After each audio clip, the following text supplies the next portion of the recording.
Hello team players, and welcome to my first Ancestry video for Starfinder. Today I want to talk about the Pahtra Ancestry, which I'm very excited to talk about.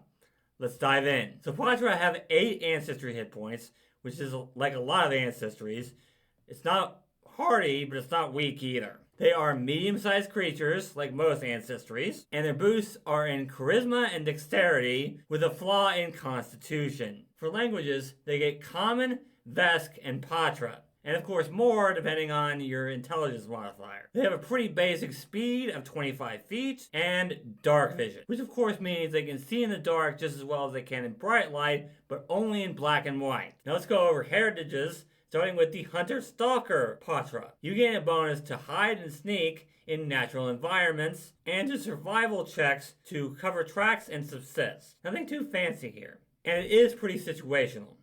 I mean, you gotta be in a natural environment to get this, and from what I've seen of Starfinder so far, that's not going to come up near as much as you think. Next we have Miles Chosen Pahtra. The first time each day that you critically fail a saving throw, you can re-roll it. This is an amazing heritage. Advantage on one saving throw a day is freaking nuts. Probably the best heritage here. Next we have the Rime Walker Pahtra. Just your basic cold resistance heritage here. Treat environmental cold effects as 1 step less severe, and get cold resistance. Nothing too fancy. A lot of ancestors get a heritage like this. And finally we have Sand Roamer. You're small instead of medium, so you're downsizing yourself, and you ignore difficult terrain caused by sand. You also get fire resistance. This is a very unique heritage, but it's not that great. You're not going to use it very much in Starfinder, I can tell you that. Now on to first level feats, starting with Competitive Spirit. As a reaction, if your ally rolls a check in a skill that you are trained or better in, you get a bonus on that check for 1 hour. If you do better than the ally on this check, it doesn't count towards its frequency. But if you critically fail the check, you take a penalty on that skill check for the next hour. This is a good feat, but not great. Ally has to have the same skill as you in order for this to be effective. But if they do, you definitely want to take this. Harmonic Sensitivity is up next. You become trained in Performance, or if you're already trained in Performance, you gain the Assurance feat with it. You also gain a bonus to Deception and Performance checks to mimic speech or other sounds. It's good, but it's situational. Next is Long Whiskered. You ignore the off-guard and clumsy conditions when you're in 0G environments, if you can make a flat check. Again, this is pretty situational. But if you're in 0G environments a lot, this is good. Otherwise, pick something else. Then we have Pahtra Lore. Pretty basic feat here. Every ancestry gets a feat like this. Trained in acrobatics and performance, as well as Pahtra Lore. Pahtra Lore is not really going to come up, but acrobatics and performance are good skills, especially in Starfinder, because you're going to be flying around.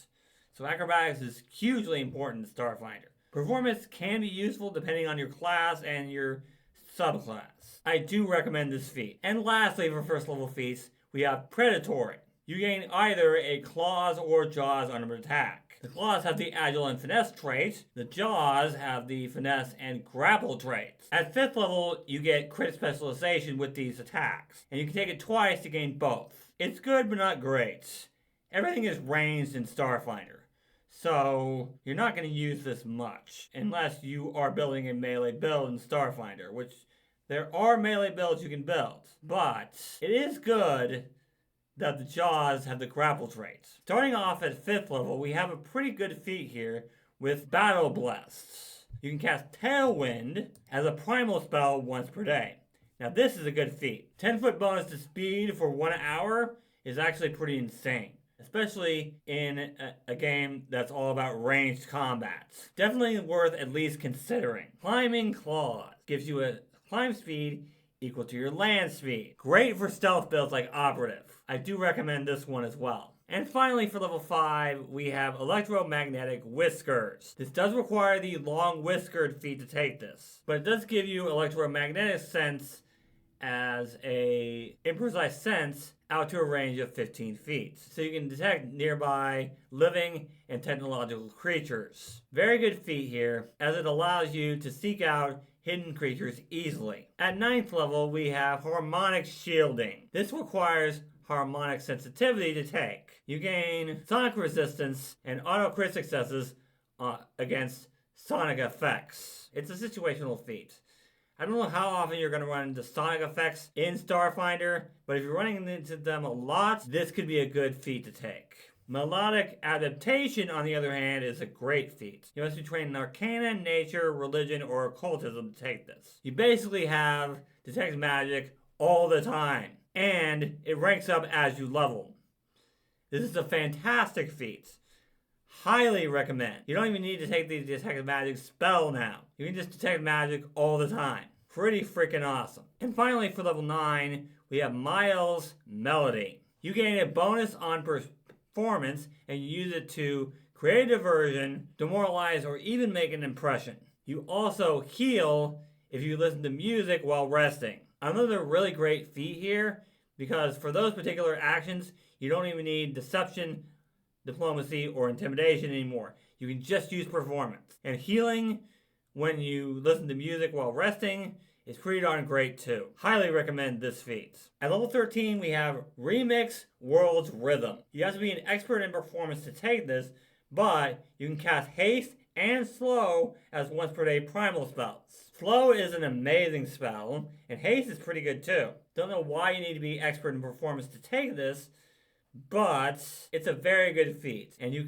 should definitely at least consider it. And another really good 13th level feat is Scrupulous Stalker. Once per round, you can seek as a free action. If you have and use your electromagnetic sense, you get a bonus on the check. Seek for a free action is insane, and you can do it once per round. Amazing feat here, always at least consider. At level 17, we have Boundless Brachiator. You can leap 30 feet off the ground without touching the ground or making an athletics check. But you must land on a surface you can climb or grab an edge. Otherwise, you fall. You can exceed your normal speed while doing this. I find this incredibly situational. I mean, you're basically jumping 30 feet instead of 25 feet.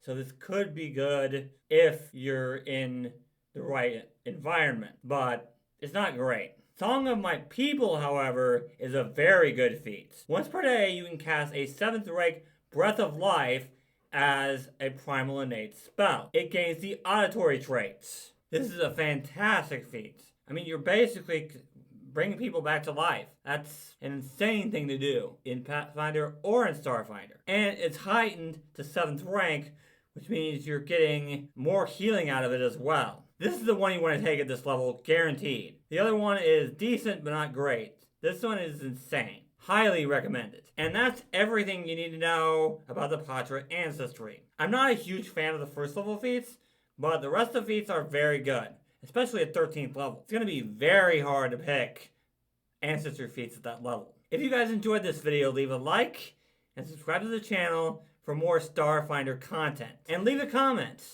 on the Pahtra Ancestry either here or on my Discord server. I love talking to you guys. And if you do like my Starfinder content, here's another video you can check out. Thank you guys so much for watching. And remember, teamwork is vital. It helps us solve problems.